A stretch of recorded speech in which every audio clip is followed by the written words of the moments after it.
Bonjour à tous et bienvenue sur Old Town.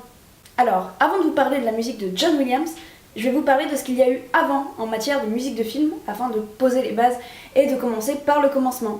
C'est parti!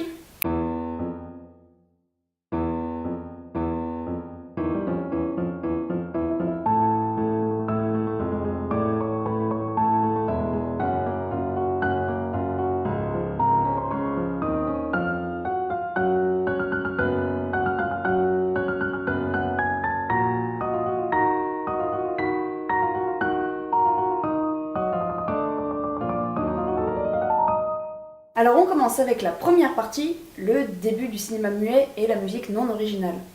Alors musique originale, non originale, qu'est-ce que c'est? Eh bien une musique originale est une musique qui a été écrite spécialement pour le film, alors qu'une musique non originale est une musique qui a été empruntée et ajoutée au film.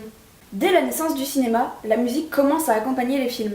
Dans un premier lieu, la musique est jouée en direct par un pianiste ou un orchestre en fonction du budget.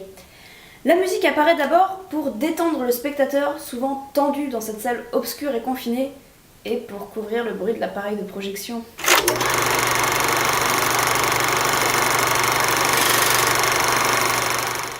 Très vite, la musique est jouée pour accompagner l'image. On utilise des œuvres préexistantes que l'on choisit en fonction des sensations et des émotions que l'on veut avoir pour mieux refléter le climat de la scène et les émotions changeantes de l'histoire.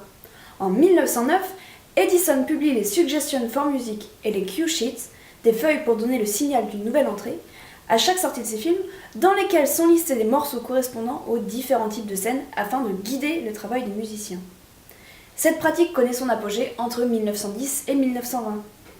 Dans un article du Courrier musical du 1er janvier 1918, le musicologue Gabriel Bernard explique les pratiques d'arrangement des différentes séquences d'un film en France. Et je trouve ça vraiment intéressant, voici sa citation. Le chef d'orchestre adaptateur a préalablement bien classé dans sa mémoire une collection de morceaux et de fragments de morceaux dont chacun correspond à une catégorie d'effets cinématographiques déterminée.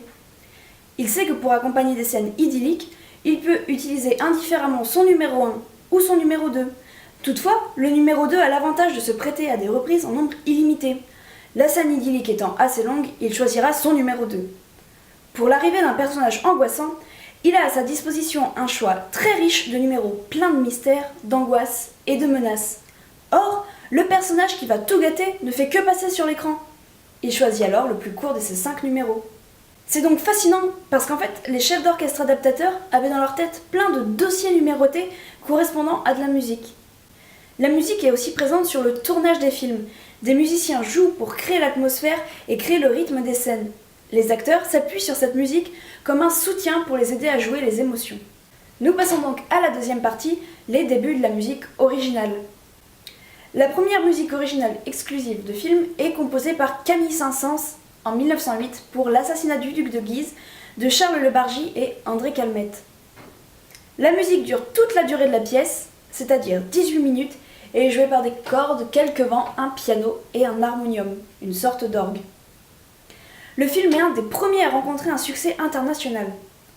En 1914, Cabiria, superproduction italienne, s'offre une musique originale d'Ildebrando Pizzetti et en 1914, Joseph Carl Braille compose la musique du film américain Naissance d'une nation, film fleuve de 3 heures qui devient le plus gros succès de l'histoire du cinéma jusqu'en 1925. La musique originale est tout d'abord cantonnée à quelques grandes salles américaines capables d'accueillir de grands orchestres. Ailleurs, elle est arrangée pour des ensembles plus petits et va parfois jusqu'à disparaître totalement. Mais l'orchestre se démocratise progressivement. Vers 1926, il devient d'usage courant pour les grandes productions de commander des musiques originales pour leurs films. Les grandes salles pouvant maintenant accueillir de grands orchestres, des œuvres du répertoire classique sont souvent interprétées en début et en fin de séance pour apporter de la culture dans les salles obscures. Malin! Les avancées technologiques développées dans les années 1920, notamment le premier haut-parleur électrodynamique avec membrane de 15 cm de diamètre, permettent une amélioration considérable du son dans les salles obscures. Ces évolutions permettent dans un premier temps de diffuser avec un son convenable les musiques de film, remplaçant ainsi les musiciens réels avant de permettre l'introduction du cinéma parlant. L'apparition du cinéma parlant. En 1927 sort le premier film incluant des scènes parlantes, The Jazz Singer, le chanteur de jazz d'Alan Crosland.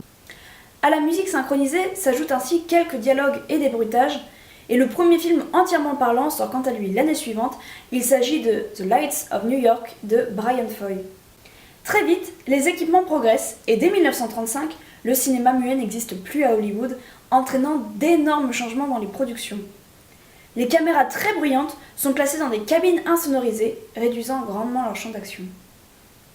La nécessité d'un plateau de tournage silencieux met fin aux visites payantes de plateaux muets et le besoin de sous-titrer ou doubler des films dans les pays étrangers demande alors de grosses dépenses. Toutes ces nouvelles contraintes font baisser le budget disponible des productions tout en augmentant les coûts. Cette crise cinématographique entraîne une remodélisation de l'industrie du cinéma et une uniformisation des productions. C'est à cette époque que des compositeurs se spécialisent et posent les codes de la musique de film. Issus de la musique classique et souvent d'origine européenne, ces compositeurs, à l'image d'Erich Wolfgang Korngold, un compositeur autrichien, amènent une écriture post-romantique aux musiques de film. La mode est alors aux grandes nappes de cordes sentimentales qui font la particularité du cinéma dans les années 1950-1960. Et donc, nous arrivons à John Williams. Dans les années 70, le compositeur américain John Williams chamboule les codes de la musique de film pour composer les bandes originales révolutionnaires de Rencontre du troisième type, Les Dents de la Mer et Star Wars. Ces morceaux seront à l'origine du style de composition de John Williams et de toutes les musiques de films hollywoodiennes actuelles. Et pour ça, respect Monsieur Williams. Bon voyage sur Old Town.